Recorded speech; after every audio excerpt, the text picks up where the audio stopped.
Wu Qi attacked the state of Qin for 2 years and successfully captured the entire Shihei commandery. This enraged everyone in Qin. To wash away their previous humiliation, Qin dispatched 500,000 troops, intending to retake Jie in one strike. Yet the result was that Wu Qi, commanding only 50,000 Wei soldiers, crushed Qin's 500,000 troops, forcing them into a disastrous retreat. Wu Qi's style of command was very similar to that of Sima Ranju. He not only enforced strict military discipline, but also treated his soldiers like his own sons. But relying on these traits alone is not enough to fully explain the astonishing achievements that amazed later generations. At this point, it is necessary to mention the specially trained infantry Wu Qi organized for Wei, known as the Wei Wuzu troops, and the brilliantly fought Yinjin battle. Why choose infantry? During the spring and autumn period, wars between the feudal states relied mainly on chariots. Both sides often sent letters to challenge each other, agreeing in advance on the place for a decisive battle, which, of course, had to be a broad, flat plain. There is a record that when Jin fought Chu, the Jin army was defeated and had to retreat.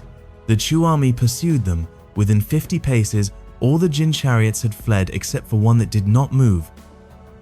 A Chu warrior approached, stopped his chariot, and asked the 2 Jin brothers why they were not fleeing. The Jin men replied that their chariot was broken and could not move. The Chu warrior said, "Let me take a look," checked the chariot, found only an operational error, adjusted it, and the vehicle could move again. The Jin soldiers immediately drove off, turned back to thank him, and praised Chu as truly worthy of being the great southern state, so experienced even in the art of fleeing.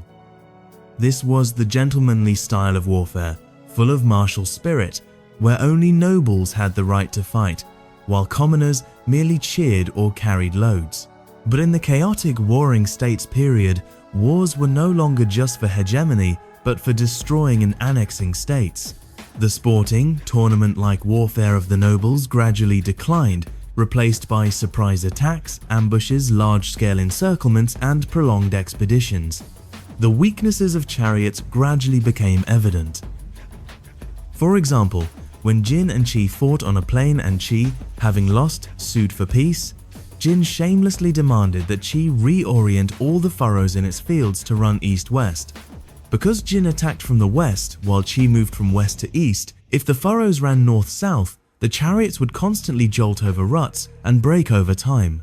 This shows that although chariots were powerful, they were useful only on level plains. They could not even handle furrows, let alone mountains. Meanwhile, cavalry and infantry were less limited by terrain and were more flexible and mobile, but in the early warring states, cavalry techniques and equipment was still undeveloped.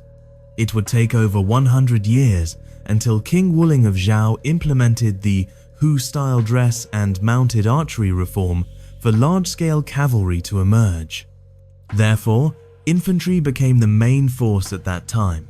The scale of warfare also expanded to over 100,000 or even several 100,000 men. Commoners replaced nobles as the principal soldiers. How were the Wei Wuzu troops trained? For defense, the soldiers wore hard iron helmets and armor that protected the whole body, relying on strong defense to withstand fierce attacks. For offense, they carried iron swords at the waist and long spears in their hands. For ranged attacks, they were also equipped with crossbows, with a draw weight of 720 Jin, increasing their lethality before a charge. Moreover, Wei Wuzu soldiers had to carry full armor and 3 days' rations, ensuring they could march 100 li in half a day. To pass through layers of testing and become a qualified Wei Wuzu soldier was by no means easy. One must remember that the armor then was leather armor.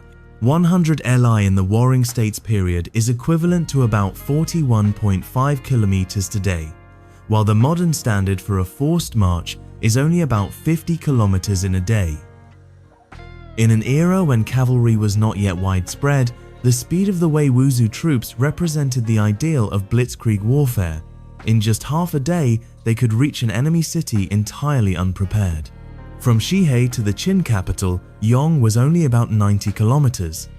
At such speed, marching less than 5 kilometers without pause was not allowed. Anyone falling behind would be seized and interrogated. Wuchi himself neither rode a horse nor sat in a chariot. He carried his own rations on the march, like half a Wei Wuzu soldier. Wuchi also summarized a principle of the battlefield. Most soldiers died because they had not mastered combat skills. Armies failed mainly because they were unfamiliar with military strategy. Put plainly, their professionalism was insufficient. Hence the saying, "Sweat more in peacetime, bleed less in battle." Beyond strict military training, Wuchi also organized specialized units according to each group's strengths. For example, those who were strong and fearless were grouped together, the agile were grouped together, and those who had previously been defeated but wanted to redeem themselves were also grouped. In this way, forces could be deployed flexibly depending on battlefield conditions. To broaden the range of recruitment, Wuchi lowered the threshold for joining the army to the minimum. Regardless of whether one was a farmer or a slave, even if once a deserter or a street rogue, as long as he could endure this harsh training and pass the examinations to become a Wei Wuzu soldier, he would prosper. Not only were all taxes exempted, but the state also granted land, provided houses, and even paid salaries. In other words, you had become a professional soldier. If you then earned military merit, you could reach the pinnacle of life. The state of Wei awarded titles based on soldiers' achievements and also praised and rewarded their parents, wives, and children, truly fulfilling the slogan, "One man joins the army, the whole family shares the glory." It must be understood that other feudal states at the time still used the conscription system. Commoners tilled their fields daily, practiced simple military drills during the slack farming season, and when war came, they were forced onto the battlefield to risk their lives for their lord.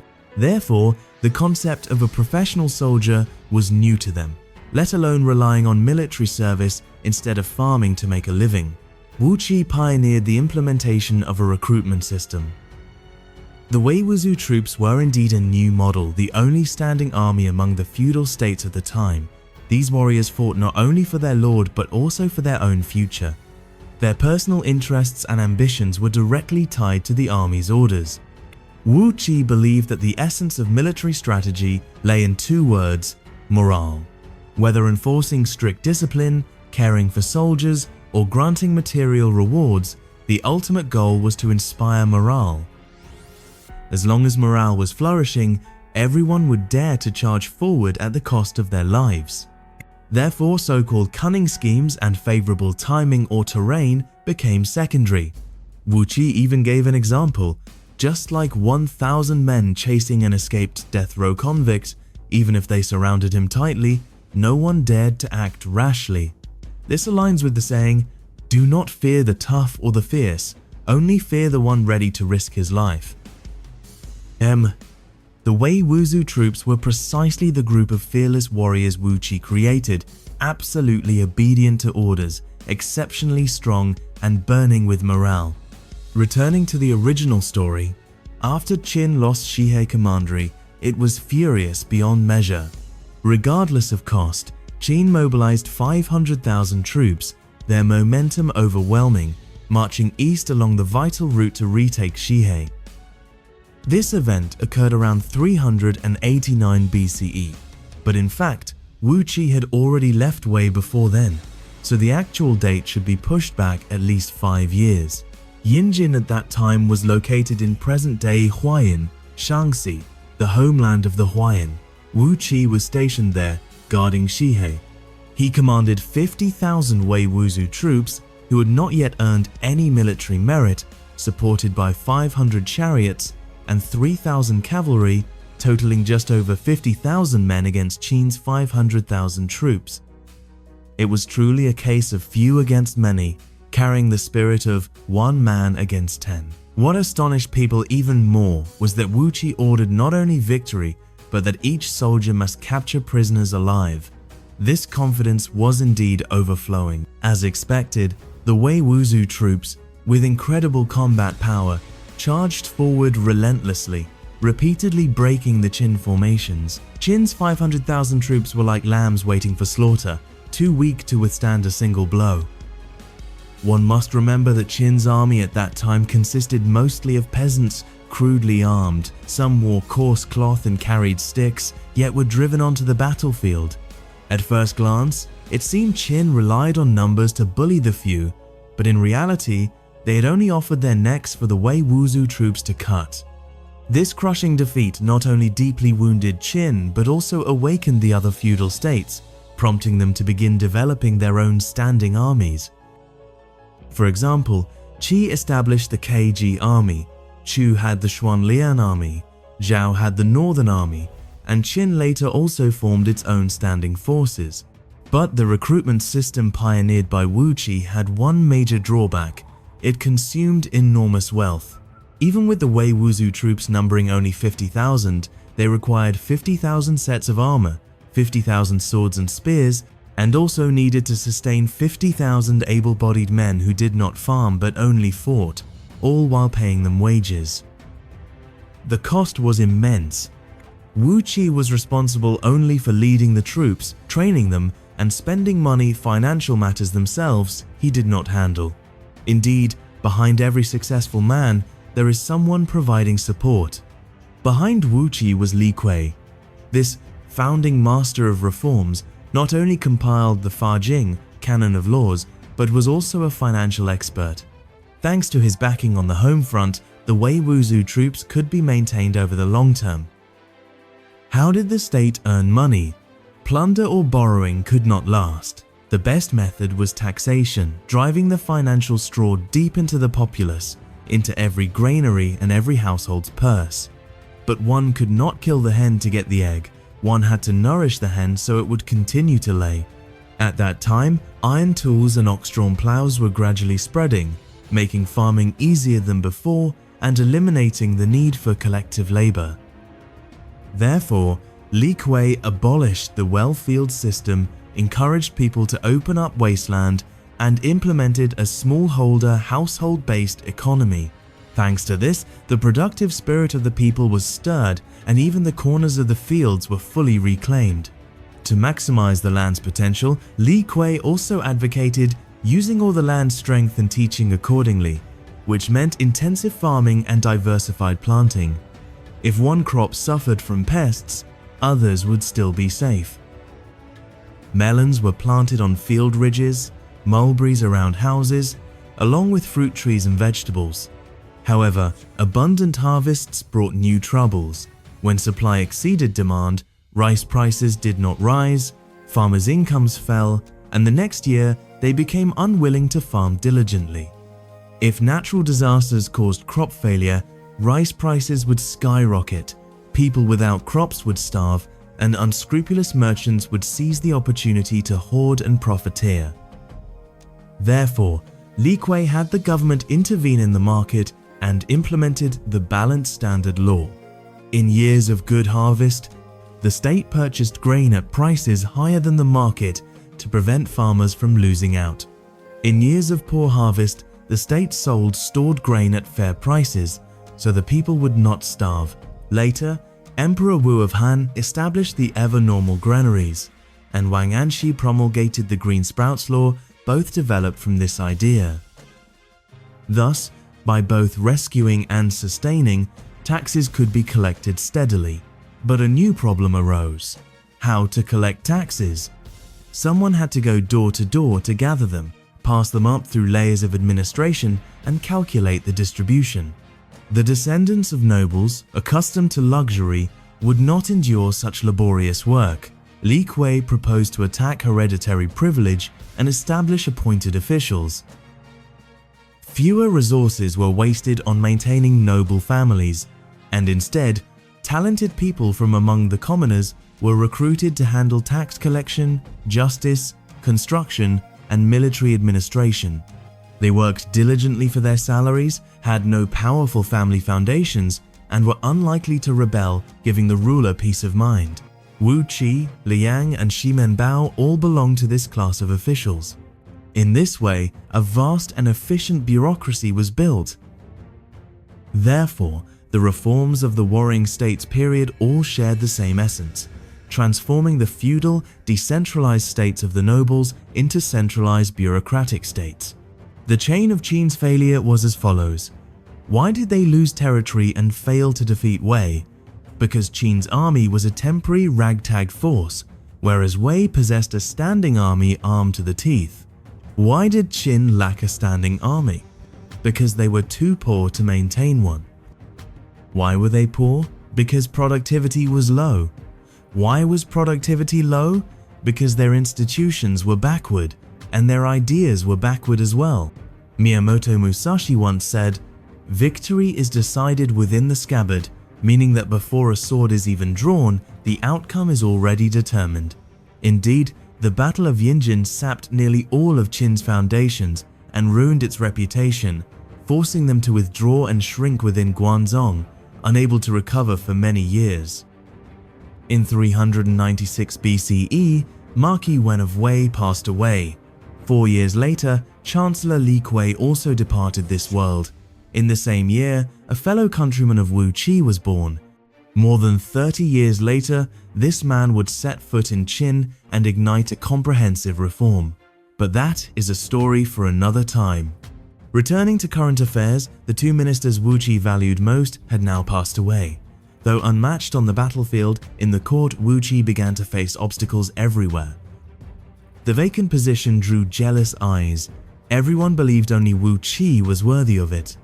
After all, who had lifted a state on the brink of collapse into one of the three great powers? Of course it was I, Tian Wen, Lord Mengchang of Qi. Thus the ruler declared, "From now on, I grant you the title of Marquis, and as for campaigns to expand our territory, let Wu Qi serve as general." Am I stronger or are you stronger? You are stronger, Tian Wen replied without hesitation. The court is full of officials and the state treasury is abundant. Am I stronger or are you stronger? You are stronger. Now Qin dares not offend and Han dares not stir. Whose merit is this? It is your merit. Wu Qi grew more suspicious and asked, "Then why has the position of Prime Minister fallen into your hands?" Tian Wen answered, "The ruler has just ascended, the court is unsettled, and the people are not yet convinced." If you were the ruler, would you entrust power to a close confidant or to an outsider? Wu Qi could not refute this and silently agreed. At Xinjiang, stability had to come first. Wu Qi's temperament was too radical. If he held supreme power, risks would surely follow. The court nobles also feared he might seize power. Wu Qi understood this well, so he remained silent for a long time before finally agreeing to let Tian Wen continue as chancellor. He planned to endure, wait for the transition period to pass, and then use his ability to earn the position. But when Tian Wen left office, his successor was not Wu Qi, but a man named Gong Shuquo.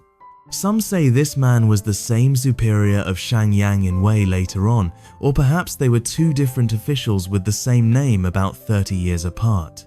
After Gong Shuquo took office, his first action was to find a way to remove Wu Qi. But Wu Qi's power was too great to confront directly and no faults could be found. Gong Shuquo thus thought of using a strategy of sowing discord to break the relationship between Wu Qi and Marquis Wu of Wei, forcing Wu Qi to leave voluntarily. Yet no suitable method presented itself. At that time, a deeply scheming servant of Wu Qi offered a vicious plan. He knew that every successful plot must have three elements. First, it must target the current situation. Second, it must exploit the opponent's personality weaknesses.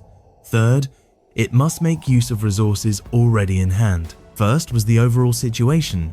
Wu Qi had been a former minister of the previous Yuan dynasty court, while Marquis Wu of Wei had only recently ascended the throne and had not yet built deep trust.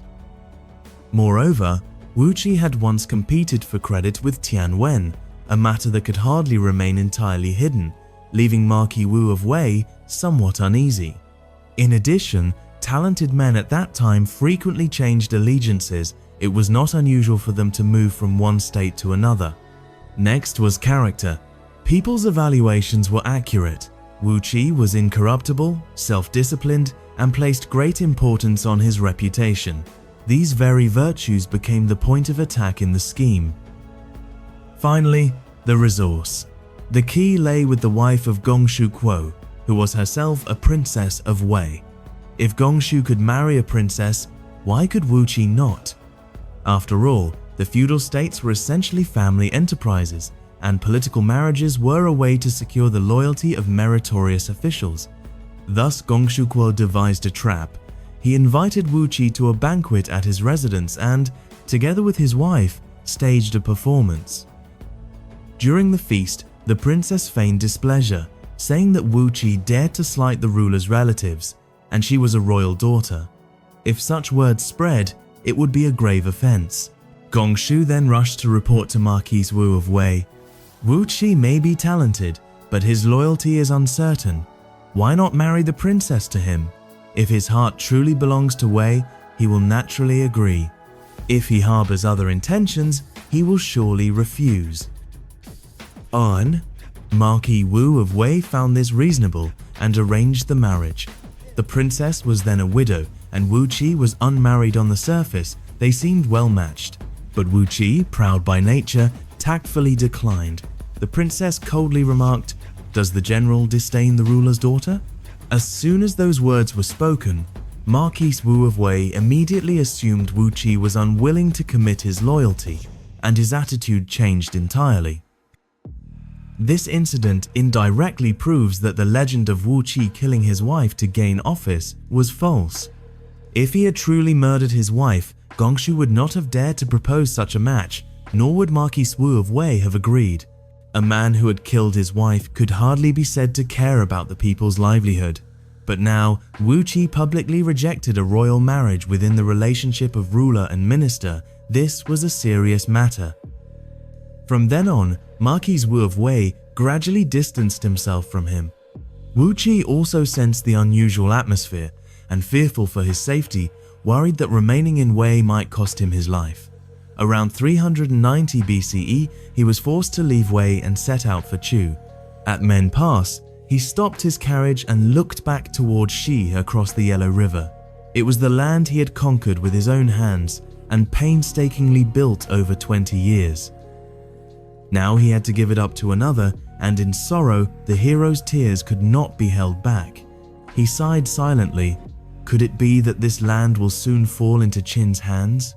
Indeed, his words later came true. Speaking of this, the miscalculation was not entirely Wu Qi's but Marquis Wu of Wei's. He merely wished to keep the chancellorship in the hands of his confidants. Even if he did not wish to grant real power, at least bestowing upon Wu Qi an honorary title would not have been difficult. As a veteran minister, what Wu Qi truly desired was nothing more than proper respect. Even if his loyalty were in doubt, steps should have been taken to retain him. How could the state allow such a first-rate talent to leave so easily? Looking at Wei's history of job-hopping talent, Wu Qi, Shang Yang, Sun Bin, Zhang Yi, Fan Zhu, Wei Yang all were pillars of strength, yet posterity laments that Wei became a classic case of talent loss. In any case, Wu Qi ultimately departed and stepped onto the next battlefield of his life.